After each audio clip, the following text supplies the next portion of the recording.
Thank you. Thank you so much, Nana, for your kind introduction. And great to be here in Prague and to talk and discuss the future of retail. Now, we all know these adaptation curves of new technology. Slowly, with telephone, radio, TV, etc., and fast, incredibly fast with computers and the internet. I want to share with you, this is my personal adaptation curve. My personal adaptation curve. Do you see the typewriter? Do you see the Nokia communicator? It's like a brick that you were holding against your ear. And then, of course, came Wi-Fi. Can you imagine that it's only 20 years ago that we invented Wi-Fi, and that Steve Jobs had to explain what Wi-Fi was all about? Can you imagine this? Steve Jobs at the Apple conference using the hula hoop to demonstrate that there were no cables with Wi-Fi. So that's 20 years ago. Now looking backwards, you could say that the years 1990 to 2007 were really about digital information, transforming and sending emails from left to right, receiving emails. Email truly was the killer app in those years.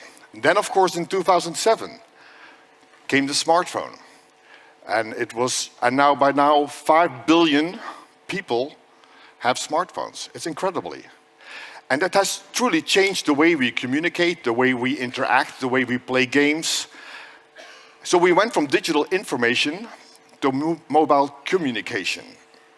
And if you really want to see the impact of mobile communication, you have to go to China. Maybe not now, but in a few months to come, you might want to go to China and check it out. And there you can truly see that mobile has become a truly vast part of their lives. And those people don't trust newspapers anymore. They don't trust the regular media. They look for influentials. It's called KOL, Key Opinion Leaders. Because they believe, Chinese people believe, and people in Southeast of Asia believe that they have more to say, more relevant things to say about a product, about a service, than a traditional way of communicating. And everywhere where you go, everywhere where we see mobile and the vast impact that has happened, that it is on your way of life, is incredible. Look at this person here walking through a shopping center. This is the way it works. This is real. So ultimately, you could say that we have transformed and went from digital information to mobile communication, and now it's 2020. So what is at stake? I think we're at the new brink of a new era, and the new era is all about artificial intelligence. It's about putting information and communication together in a contextual way. And the trick there is that if you think about the impact that AI has on different industries, it's enormous. AI is potentially creating $3.5 to $5.8 trillion in value across 19 industries. And look which industry is really on top. It's retail. AI will transform retail in a way that is unprecedented. I travel a lot, I travel a great deal, and I was at Facebook Park, Menlo Park in California last year. And this is the AI, and this is the innovation and transformation map of Facebook. Look at all their brands, Facebook, Instagram, Messenger, WhatsApp, and whatnot. And they're putting all of their stuff, all of their productivity, all of their people, the software engineers, and so forth, into connectivity and artificial intelligence and to virtual and augmented reality. 25% of all Facebook engineers are working on AI. 25%. Doing 600,000 models per month, creating new models that are predicting 6 million things per second. So 6 million predictions per second. Let's look at some broader aspects of retailing. So we see a lot of macroeconomic disruptions in the mature and emerging markets. We all see the fundamental changes in high street consumers more than ever in the lead, and of course the middle class growing worldwide. And we see that in spending. Consumers spend more and more, trillions and trillions of dollars predicted in 2021, and all of because the fact that more people, over 2 billion people are buying online products and services and goods, and it should not surprise you that the Middle East, that the Asia Pacific by far is the largest region, with Europe and North America kind of competing with each other. Europe larger in consumer spending than America, and China by far the largest e-commerce country with over $1.1 trillion in goods and services, and most of that is being done on a smartphone. So the role of stores keeps morphing. Commodity shopping really is declining from stores. Stores have to reinvent themselves, and we see this continued evaluation of around stores as showrooms. We discussed the discussion about new retail and O2O, online to offline, is growing. And on my many trips to China, I've seen and experienced that the Chinese landscape of retail is changing so rapidly, of course, with all the domination of the people of Alibaba and JD.com and Tencent. New retail really about the concept that there's a full integration of online, offline logistics and data across one single value chain. And when you go to China and you see how the Gemma supermarket stores are really integrating this concept of online and offline, where they're using the supermarkets as warehouses, and where you can, of course, eat your fish and you order your stuff. But people order not only from outside, people order also online inside the store, and then have stuff delivered to their homes within a radius of 3 miles within 30 minutes after they leave the store. And with pickers picking their stuff, not just for the people, again, that are ordering offline, but also for people that are ordering online. And 3 to 5 times more effective and efficiently than a regular supermarket store. And of course, this is due to the low wages of the Chinese laborers. So online retailers are also opening up physical stores. And often I hear people say, well, see, this is what's happening. Traditional retail is coming back, making a return. But once online retailers are opening physical stores, they do it in a totally different way. This video was taken at the Amazon 4-star store in Manhattan, just in January. And what Amazon is doing here is all their best rated items, 4 stars, are put together in this one store. They have a few of them in Manhattan, and that's where they sell them, of course, and of course where the store also serves as a customer service center, and where they put all their innovations together when it comes to traditional retailing. So once online shops open up physical stores, they truly are reinventing retailing. Just go to Beijing, go to the Intersport stores, go to all kinds of stores are now experimenting with putting this real new retail concept into practice, as is Amazon, of course. Amazon with the acquisition of Whole Foods, making a giant leap into the grocery market, putting all the stuff that they have learned in the past on Fresh, on Dash, on you name it, together, and they're truly playing the one and big integration, the technical integration game. That's what's at stake with Amazon. And Amazon is coming to the markets, they're coming to the Czech Republic in due time, probably not with the impact that it has in Germany, by the way, because in Germany the mail orders just failed to, and the traditional retail failed to do their job when it came to online. In Czech Republic, like other countries, we have a vast, just traditional good sense of positioning of both traditional and online retail. But they will have an impact, as the Amazon Go stores do, of course. It's incredible what just announcements do to the stock market. When Amazon announced to go for 3,000 cashless stores, the stock market went crazy and stocks dropped and raised and whatnot. 3,000 online stores are stores that are cashless. It had a big impact on supermarket chains, and they were thinking to themselves, what's going to happen? The Chinese, on the other hand, they laughed at this. They thought, heck, 3,000 stores. We do 1,000 stores a day. 1,000 stores a day. So I went to JD, which is like the Amazon of China, Beijing based. So I went to Beijing and tried to look for myself how that would work. How does a cashless store work? And it just works fine. It makes life easier. It's simple. It's no big deal. And that is what makes people change their behavior. When you're in the retail business, we all know it's all about the behavior of consumers. We want them to change their behavior. And platforms are really good at that. Platforms are making us consumers change our behavior because they make our lives easier, simpler, maybe a little benefit because it's cheaper, maybe a little bit more ease of way of doing it. It becomes a habit, and that's why we change our behavior. And this continued globalization of retail, with China on the rise, with platforms coming up left and right, it's big. Just look at this stat here. 2008 versus 2018, the biggest, largest global companies. Just take a look at 2018. There's 6, 7 marketplaces, platforms in that list of biggest companies all along.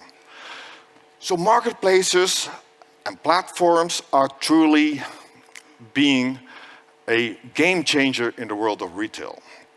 Now, over 50% of all e-commerce derives from platforms, over 50%, with trillions of dollars in terms of revenue.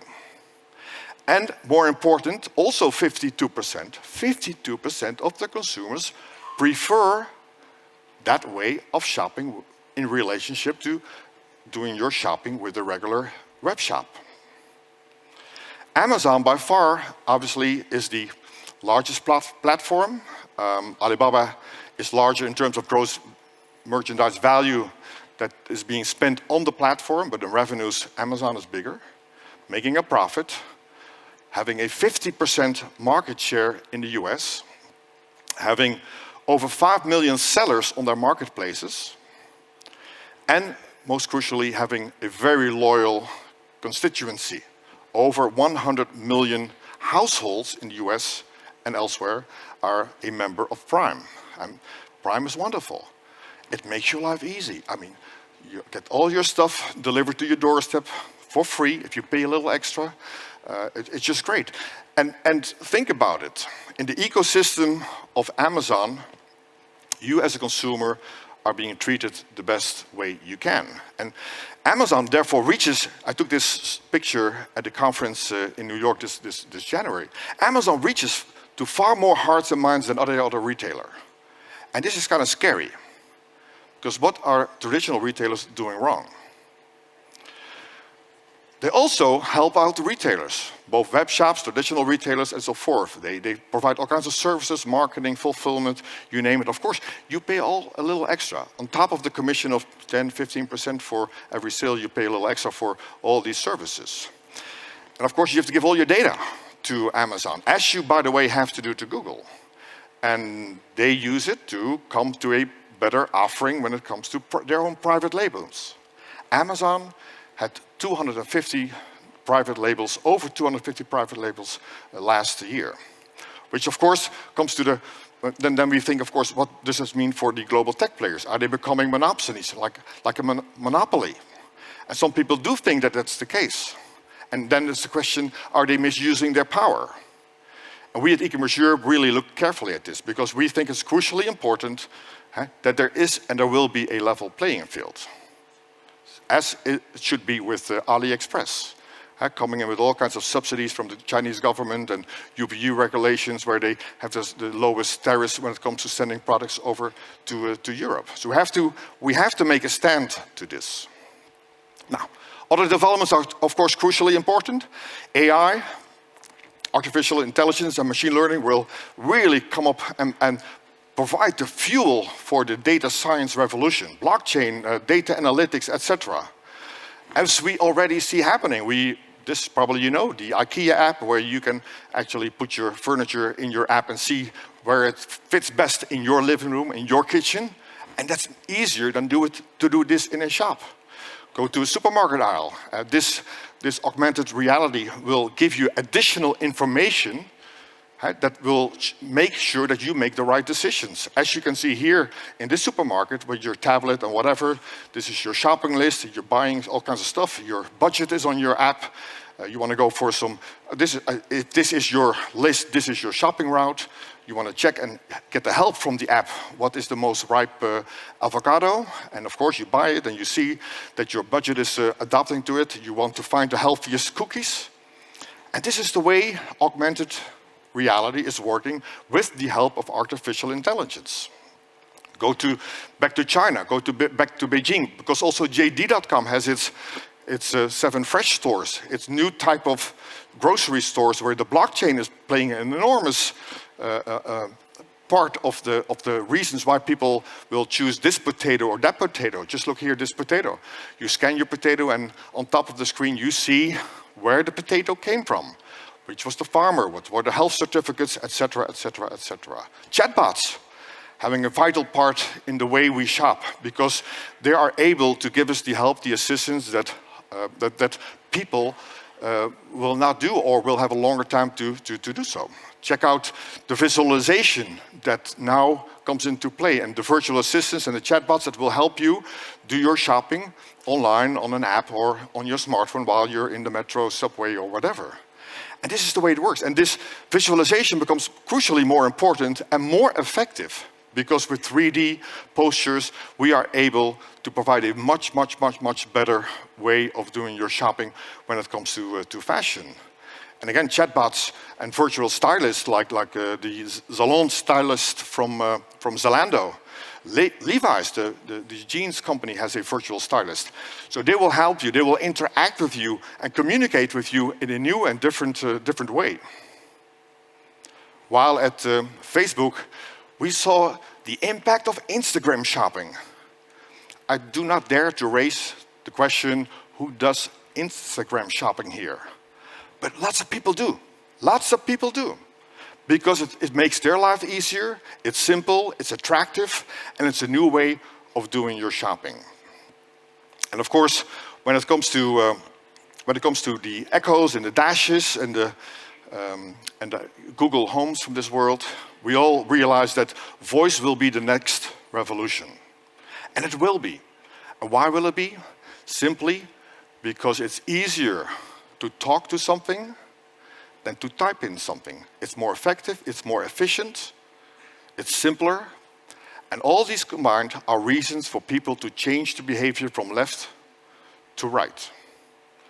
Now, this is a battle that is going on, one between Amazon and Google, on the one hand.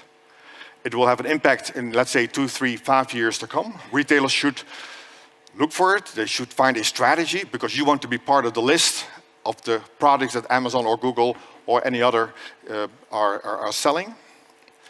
And you should see for yourself what the impact will be, because it will change the way we shop.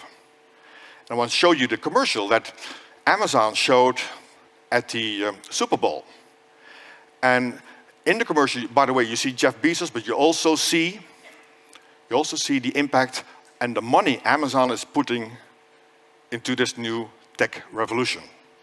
In Austin, it's 60 degrees with a Alexa? Amazon's Alexa lost her voice this morning, causing a Alexa lost her voice? How is that even possible? We have the replacements ready, just say the word. And you're sure this is gonna work? Yeah. Alexa, show me a recipe for a grilled cheese sandwich. Pathetic. You're 32 years of age, and you don't know how to make a grilled cheese sandwich. Its name is the recipe, you... Alexa, how far is Mars? Oh, how far is Mars? Well, how am I supposed to know? I've never been there. This guy want to go to Mars. For what? There's not even oxygen there. Alexa, set the mood. Now setting the mood. You're in the bush, and you're just so dirty, and you're so sweaty, because it's hot in that bush. Alexa, reboot. Alexa, play some country music. Oh, I don't dance now, I make money move. No, Alexa, country music.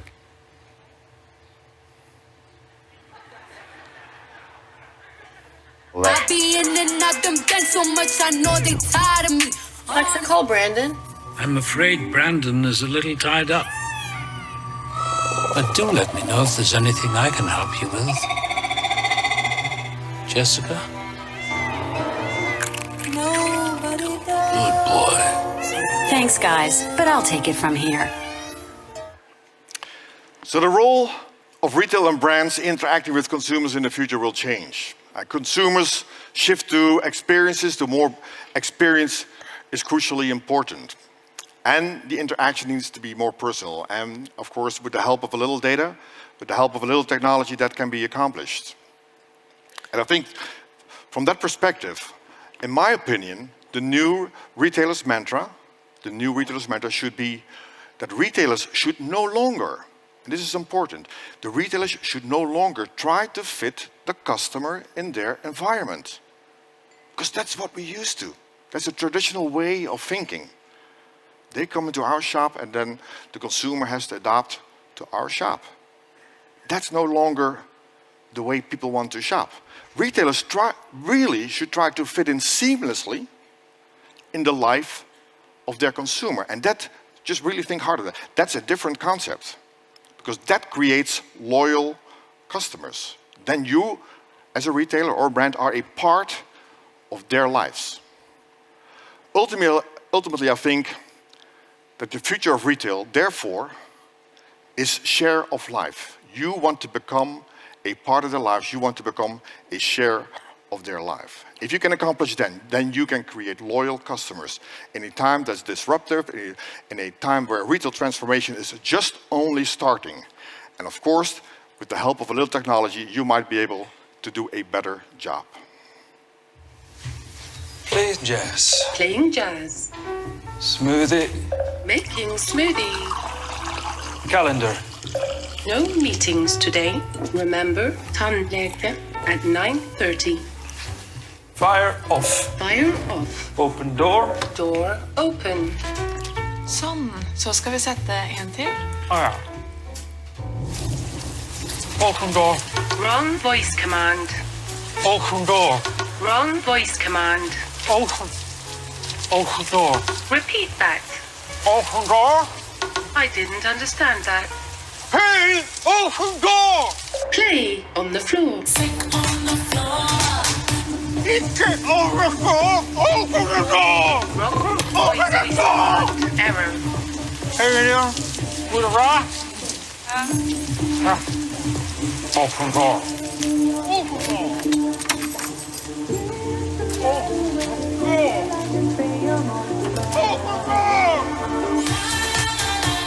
Higher. Higher volume. Higher. Higher. Thank you very much.